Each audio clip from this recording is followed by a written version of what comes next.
چونکہ حضرت مولانا شاہ رسول اللہ صاحب رحمۃ اللہ علیہ کا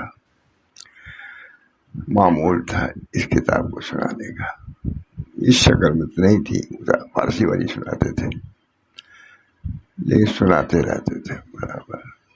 اتفاق سے کتاب سامنے آئی اور جو کھولا تو جی میں دیا ہے کہ اسی کو سنا لوں، انشاءاللہ وہ کافی ہوگا۔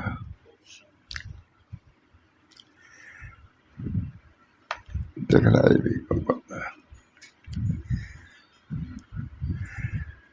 اسی کو لکھ رہے ہیں خواجہ محمد معصوم رحمۃ اللہ علیہ، جو حضرت مجدد صاحب کے ساتھ آتے تھے۔ 7,000 خلیفہ تھے، بہت کام کیا انہوں نے۔ انہیں کے مکتوبات میں سے کچھ منتخب کر کے اشارہ کیا ہے۔ کسی کو لکھ رہا ہے بسم اللہ الرحمن الرحیم، بعد حمد و صلات احوال و اوضاع فقراء این حدود مستوجب حمد ہیں۔ اللہ تعالیٰ سے تمہاری ظاہری و باطنی سلامتی و استقامت چاہتا ہوں۔ حضرت دعا دے رہے ہیں، اللہ تعالیٰ سے تمہاری ظاہری و باطنی سلامتی و استقامت چاہتا ہوں۔ اللہ تعالیٰ کا ارشاد ہے، یا ایھا الذین آمنوا اتقوا اللہ ولتنظر نفس ما قدمت لغد۔ بس ضروری ہے کہ انسان اپنے حاصل کار اور نقد روزگار میں تعامل کرے۔ ہر آدمی کے لیے ضروری ہے کہ یہاں ہمیشہ کے لیے نہیں آیا ہے، اس کو یہاں سے جانا ہے، اللہ کے سامنے پیش ہونا ہے۔ خواجہ محمد معصوم اپنے مرید کو لکھ رہے ہیں،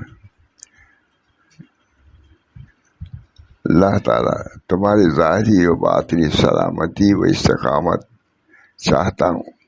اللہ تعالیٰ کا ارشاد ہے، یا ایھا الذین آمنوا اتقوا اللہ ولتنظر نفس ما قدمت لغد۔ بس ضروری ہے کہ انسان اپنے حاصل کار اور نقد روزگار میں تعامل کرے۔ کیا کر رہا ہے، کہاں جا رہا ہے، وہاں کی کیا تیاری کر رہا ہے، ہر انسان کی ضروری ہے، کوئی بھی ہو انسان ہے، مسلمان کو تو اور زیادہ اس کا خیال ہونا چاہیے۔ اللہ ہم سب لوگوں کے دل میں یہ عمل ہے۔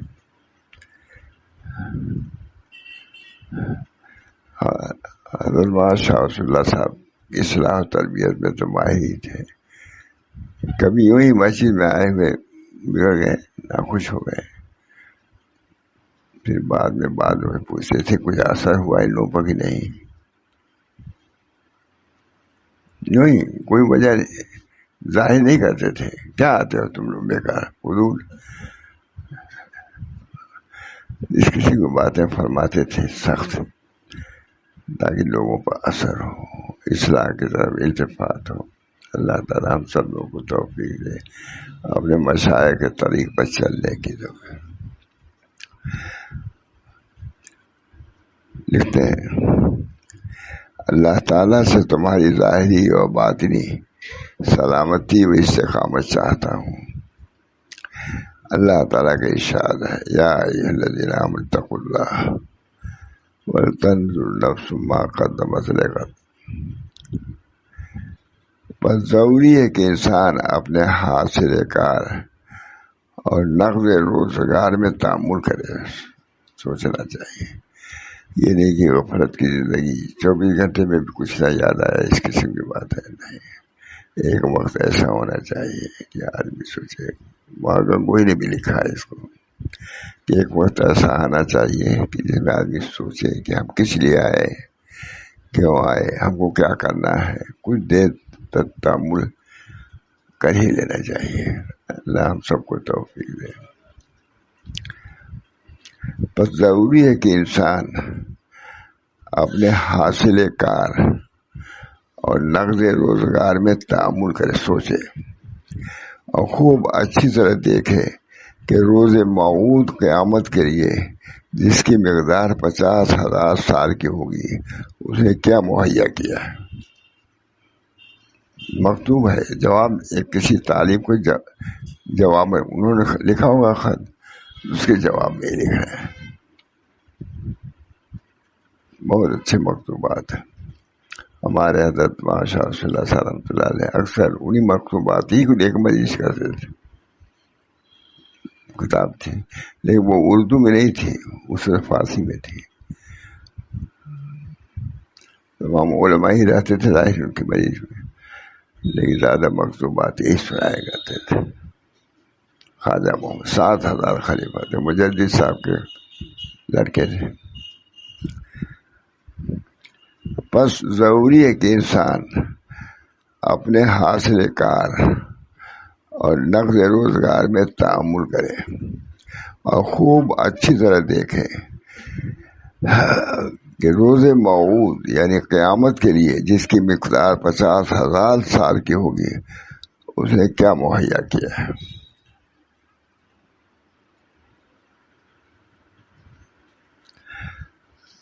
میں نے دیکھا کبھی ماشاء اللہ صاحب وغیرہ سست ہو جاتے تھے،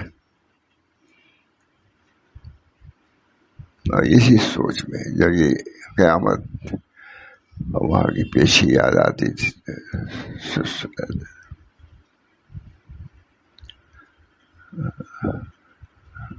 کوئی اچھی چیز رہتی تھی پھر ہی نہیں ہو رہا. میرے سامنے ایک بات ہے، کھانے پر آتا ہی تھا میں، تو خواجہ صاحب لڑکی کو لے بیٹی تو کھا جا، ہم کھائیں گے تو گناہ ہی کریں گے. ماشاء اللہ سے لوگ خالی ہم کو جلالی مشہور کر دیے روتے، بیٹی تم کھا جاؤ، ہم کھائیں گے تو گناہ ہی کریں گے. کہ جلال، اور اس کو تو لوگوں نے دیکھا، اور یہ تواضع ان کے ساتھ کوئی نہیں دیکھتا.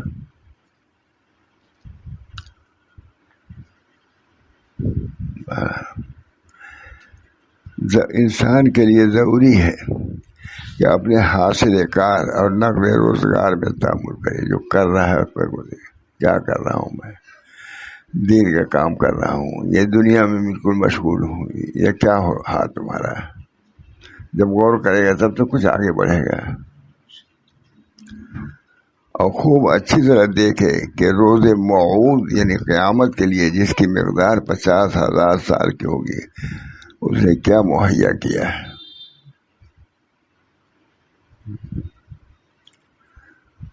اور یہ بھی دیکھے کہ اس کے حسنات میں سے کون سا عمل قابل قبول ہو. بہت ہمارے بزرگوں کے مکتوبات وغیرہ پڑھیے، مکتوبات معصومیہ وغیرہ، پورا حال لکھا ہے، کسی نے اس کا جواب دیا ہے، اس سے اندازہ ہوتا ہے. جو ہمارے حضرت مجلس میں اکثر وہی سنایا کرتے تھے.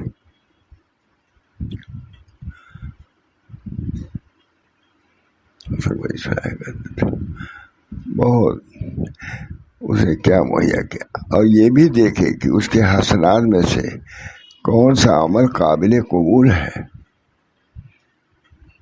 بولے تو عمل دیکھے، اور عمل میں بھی دیکھے کہ جو عمل میں کر رہا ہوں وہ قابل قبول ہے بھی یا نہیں، اور کون سا عمل قابل رد ہے. اللہ تعالیٰ نے آدمی کو عبث اور محمل نہیں پیدا کیا ہے، کسی مقصد کے لیے. وما خلقت الجن والانس الا لیعبدون. اور یہ دیکھے کہ اس کے حسنات میں سے کون سا عمل قابل قبول ہے اور کون سا عمل قابل رد ہے. اللہ تعالیٰ نے آدمی کو عبث اور محمل نہیں پیدا کیا ہے. جب فارسی میں لکھا ہے لیکن اردو ترجمہ بھی بہت عمدہ ہے. حضرت صاحب صلی اللہ صاحب سناتے تھے، میں کہا حضرت کے سامنے اردو فارسی میں سناتے تھے، یہ سناتے تھے مجلس میں، وہی کتاب صحیح اس کتاب کو سناتے تھے جو مزاج کے بالکل مطابق ہے سب. اور یہ بھی دیکھے کہ ان کے حسنات میں سے کون سا عمل قابل قبول ہے اور کون سا عمل لائق رد ہے۔ اللہ تعالیٰ نے آدمی کو عبث اور مہمل نہیں پیدا کیا ہے اور نہ اس کو بے نکیل چھوڑ دیا ہے، پابندی لگائی ہے، نبی کو بھیجا ہے، شریعت نازل فرمائی ہے، کتاب نازل فرمائی ہے تاکہ اس کی روشنی میں اپنی زندگی گزارے۔ یہ ہم سب لوگ کی نصیحت ہے۔ بیشتر لکھ رہے ہیں، 7,000 ان کے خلیفہ تھے، ان کو لکھ رہے ہیں، اور پورے خطوط سے کئی جلدوں میں ہے، کیونکہ حضرت بھی سناتے تھے اس کو مجلس میں، تو اس زمانے میں اردو نہیں ہوئی تھی، فارسی میں سناتے تھے سب علماء، تمام علماء دیوبند، دوسرا رجوعات ہوتے مست ہو جاتے تھے۔ ہم لوگوں سے آسانی اردو ترجمہ ہو گیا اس کا۔ آدمی کے لیے لازم ہے کہ یہ دیکھے کہ اس کے حسنات میں سے کون سا عمل قابل قبول ہے اور کون سا عمل لائق رد ہے۔ اللہ تعالیٰ نے آدمی کو عبث اور مہمل نہیں پیدا کیا ہے، کوئی اس سے مستثنا نہیں ہے، جب نبی مستثنا نہیں تھا۔ اللہ تعالیٰ نے آدمی کو عبث اور مہمل نہیں پیدا کیا ہے اور نہ اس کو بے نکیل چھوڑ دیا ہے۔ کوئی چیز اچھی رہتی تھی، کھاتے کھاتے نواسی ہو رہتی تھی، تم کھا جاؤ، ہم کھائیں گے تو گناہ ہی کریں گے، ماشاء اللہ، اتنے جلالی مشہور، لیکن دل کا حال یہ تھا۔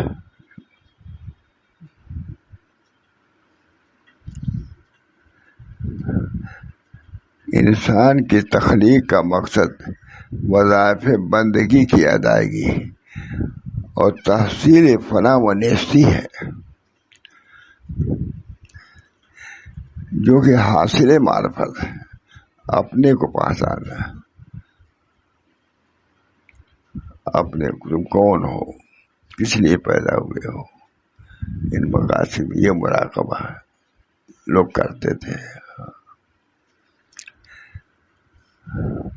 انسان کے تخلیق کا مقصد وظائف بندگی کی ادائیگی اور تحصیل فنا و نیستی ہے، جو کہ حاصل معرفت ہے۔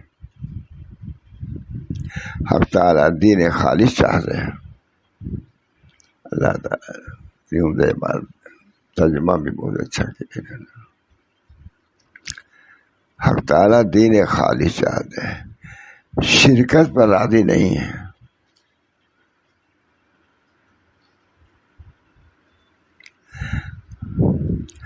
وہ مخالفت نفس کا بھی مطالبہ کرتے ہیں، یعنی کہ جو نفس تمہارا چاہے اس کو کر لو، نہیں، دیکھو کہ شریعت کے مطابق ہے کہ نہیں، اللہ کے مرضی کے مطابق ہے کہ نہیں۔ اللہ ہم سب کو توفیق دے۔ ماشاء اللہ ہم لوگ تو سب لوگ نیکی شرکت پر گواہ ہیں۔ وہ مخالفت نفس کا بھی مطالبہ کرتے ہیں، اور ہم بلحوث ہیں کہ مراد نفس کے ہی پیچھے پڑے ہوئے ہیں، کہ اپنے نفس کی مراد پوری ہو، اسی کے پیچھے ہے، جو ہم چاہتے ہیں وہی ہو، وہی چیز خلاف طبیعت ہوئی، دین ہی سے ہٹ جاتے ہیں، بزرگوں سے آتے آتے چھوڑ دیتے ہیں، کچھ نہیں، کوئی وجہ نہیں چھوڑ دی۔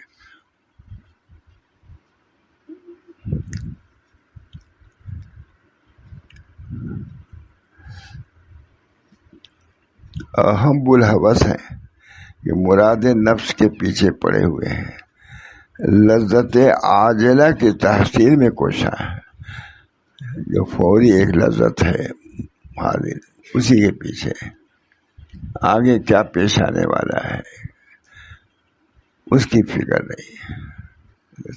یہ مکتوب ہے، وما ظلمهم اللہ ولکن کانوا انفسهم یظلمون۔ اللہ نے ان پر ظلم نہیں کیا ہے، خود انہوں نے اپنے نفسوں پر ظلم کیا ہے، اللہ نے ظلم نہیں کیا، اللہ تو رحیم ہے، کریم ہے۔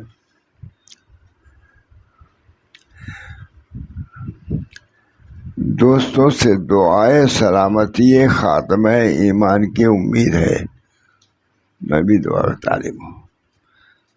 دوستوں سے دعائے سلامتی خاتمہ کی امید ہے۔ السلام، میرے لیے دعا کرو۔ اپنے مرید کو لکھ رہے ہیں، اصلاح کی ضرورت سبھی کو ہے مولانا، آخر دم تک اندریرا می خراش و می تراش، تا دم آخر دم فارغ و باش۔ کوئی وقت ایسا نہیں ہے کہ اصلاح سے غفلت برتی جائے، آخر دم تک ہوشیار رہو۔ حضرت تھانوی کی تعلیمات دیکھی گیا ہے، اندریرا می خراش و می تراش، تا دم آخر دم فارغ و باش۔ اللہ تعالیٰ نے ان پر ظلم نہیں کیا، خود انہوں نے اپنے نفس۔ دوستوں سے دعائے سلامتی خاتمہ ایمان چاہتا ہوں۔ اپنے مریدین کو لکھ رہے ہیں کہ دوستوں سے دعائے سلامتی خاتمہ کی امید ہے۔ بہت اچھا۔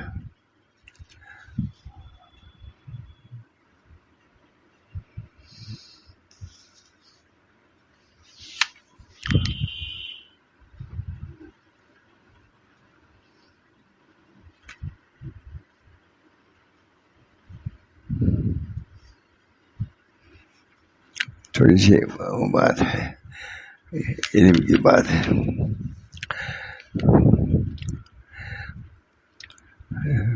کسی کا مکتوب ہے، اس کے جواب میں ہم لکھ رہے ہیں، تم نے یہ لکھا ہے کہ گمراہ لوگ کہتے ہیں کہ نماز ظاہری لوگوں کے لیے، نماز ظاہری عوام کے لیے، ذکر قلبی وغیرہ خواص کے لیے۔ ذکر قلبی کرے، یہ بھی گمراہی کے مستند ہے کہ نماز پڑھنے کوئی کہا، نماز تو ذکر کے لیے ہے، تو تم یوں ہی ذکر کر لو، نماز کیوں پڑھتے، کیا ضرورت ہے؟ اس میں رد کر رہے ہیں خواجہ محمد معصوم، 7000 خلیفہ تھے۔ تم نے یہ بھی لکھا ہے کہ گمراہ لوگ کہتے ہیں کہ نماز مردم ظاہر بھی کے واسطے ہے، ظاہر بھی لوگوں کے لیے، ذکر قلبی وغیرہ خواص کے لیے۔ تمام انسان اور جمیع اشیاء ایسی عبادت میں مشغول ہیں جو عبادت ظاہری کے علاوہ ہے، اگرچہ وہ خود واقف نہ ہو کہ ہم عبادت کر رہے ہیں، اور شریعت کو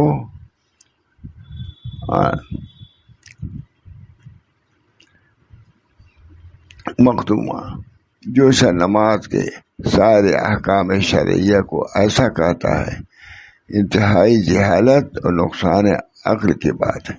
نماز تو وہ ہے جس کو پیغمبر خدا صلی اللہ علیہ وسلم نے ستون دین فرمایا ہے، جسے نماز کو قائم کیا، دین کو قائم کیا، اور جسے نماز کو چھوڑا، دین کو ڈھا دیا۔ نماز کو معراج مومن فرمایا ہے، اور آپ صلی اللہ علیہ وسلم نے اپنی راحت نماز میں محسوس فرمائی۔ ارے نا یا بلال، اذان دو، ہم کو راحت پہنچاؤ۔ حضور کی طبیعت جب اجاٹ ہوتی تھی کہتے ارے نا یا بلال، یعنی اذان دے کے تاکہ ہم نماز میں مشغول ہو سکیں، اپنے قلب کو راحت بخشیں۔ آپ صلی اللہ علیہ وسلم نے اپنی راحت نماز میں محسوس فرمائی ہے، اور آنکھوں کی ٹھنڈک نماز میں پائی ہے۔ چنانچہ ارحنی یا بلال قرۃ عینی فی الصلاۃ، اے بلال مجھے راحت دو اذان دے کر، نماز میں میری آنکھوں کی ٹھنڈک پوشیدہ ہے۔ جو قرب ادائے نماز کا وقت ہوتا ہے وہ نماز کے بعد نہیں۔ اللہ تعالیٰ ہم لوگ کی نماز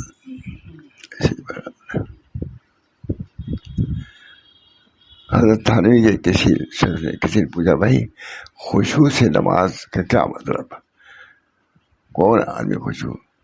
تو انہوں نے کہا، یقیناً نے سنا کہ اگر خشوع سے نماز پڑھنا دیکھنا چاہتے ہو تو مولوی شاہ وصف اللہ صاحب کو دیکھو۔ واقعی جسے معلوم ہی نہیں ہوتا تھا کہ اس عالم میں ہے نماز، ہم لوگ ساتھ رہتے ہی تھا، وضو بھی 15 منٹ میں کرتے تھے اور نماز کتنی خشوع اور خضوع سے پڑھتے تھے. اللہ تعالیٰ ویسی نماز ہم لوگوں کو میسر فرمائے. جو قرب ادائے نماز کے وقت ہوتا ہے وہ نماز کے باہر نہیں ہوتا. حدیث میں آیا ہے اقرب ما یکون العبد الی الرب فی الصلاۃ، بندہ اپنے رب سے سب سے زیادہ قریب نماز میں ہوتا ہے. ہم بھی درخواست آپ لوگ سے کرتے ہیں کہ ایسی نماز کی توفیق ہو. آپ لوگ کے لیے دعا کرتے ہیں. سب کچھ کھا لیا پی لیا سو لیا بیٹھ لیا پہن لیا سب ختم. یہ چیز اگر ہے تو اس سے بڑھ کے کوئی لذت کی چیز نہیں. اور یہ واقعی اللہ تعالیٰ کے خوشی کی بات. انتہائی خوشی اس وقت ہوتی ہے اللہ کو جب بندہ اللہ کی طرف متوجہ ہوتا ہے. اس کو اللہ دیکھتا ہے کہ میرا بندہ رکوع کر رہا ہے. مجھ کو دیکھا بھی نہیں ہے رکوع کر رہا ہے، دیکھا نہیں سجدہ کر رہا ہے کہ نہیں. سب لوگ ادائے نماز کو تھا وہ نماز باہر نہیں. جو قرب ادائے نماز کے وقت ہوتا ہے وہ نماز کے باہر نہیں. ہم نے دیکھا حضرت کو ساتھی ہم لوگ رہتے تھے، بس نماز میں گئے پتہ ہی نہیں چلتا تھا کہ ہم لوگ سے تعلق. حضرت ہمارے گھر میں جاتے تھے، میں چھوٹا تھا تو دیکھا کہ حضرت سجدے کے اندر الگ تھے بالکل دوسرے. ہم اسے دیکھ رہے تھے نماز کے اندر بھی رو رہے تھے، سجدے میں رو رہے تھے. اب بظاہر اتنا جلالی مشہور ہے حضرت، لیکن اس وقت معلوم ہوتا تھا کہ کتنا تیری مسکنت ہے، کتنا عجز ہے کہ ساری ہے. العجز و فخری، عاجزی میرے لیے فخر ہے، کبر فخر نہیں ہے. عاجزی فخر ہے، فخر ایک چیز کبر نہیں ہے. اب طریقے لوگ بھی نہیں سمجھتے انانیت دعویٰ سے کچھ نہیں پاؤ گے.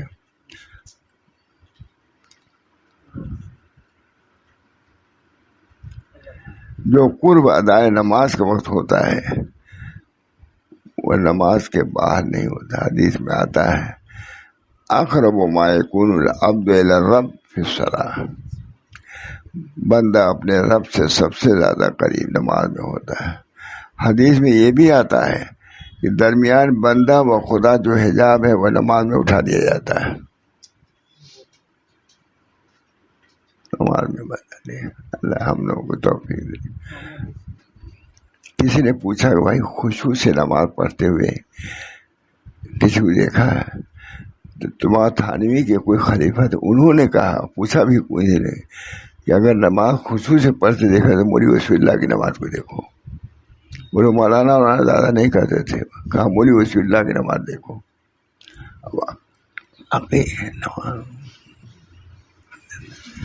اسی پڑھتے تھے، دیکھنے سے معلوم ہوتا تھا کہ بس مہو ہے. نماز تو میرا خیال وضو 15 منٹ میں کرتے تھے، پھر اسی سے عشاء تک پڑھتے تھے زور کر. لیکن ڈھائی وضو. جو قرب ادائے نماز کے وقت ہوتا ہے وہ نماز کے باہر نہیں ہوتا. حدیث میں آتا ہے اقرب ما یکون العبد الی الرب فی الصلاۃ، بندہ اپنے رب سے سب سے زیادہ قریب نماز میں ہوتا ہے. حدیث میں یہ بھی آیا ہے درمیان بندہ اور خدا کے جو حجاب ہوتا ہے وہ نماز میں اٹھا دیا جاتا ہے. اللہ میں تو یہی دعا کر رہا ہوں، چاہتا ہوں کہ ہم سب کی نماز ایسی ہو جائے.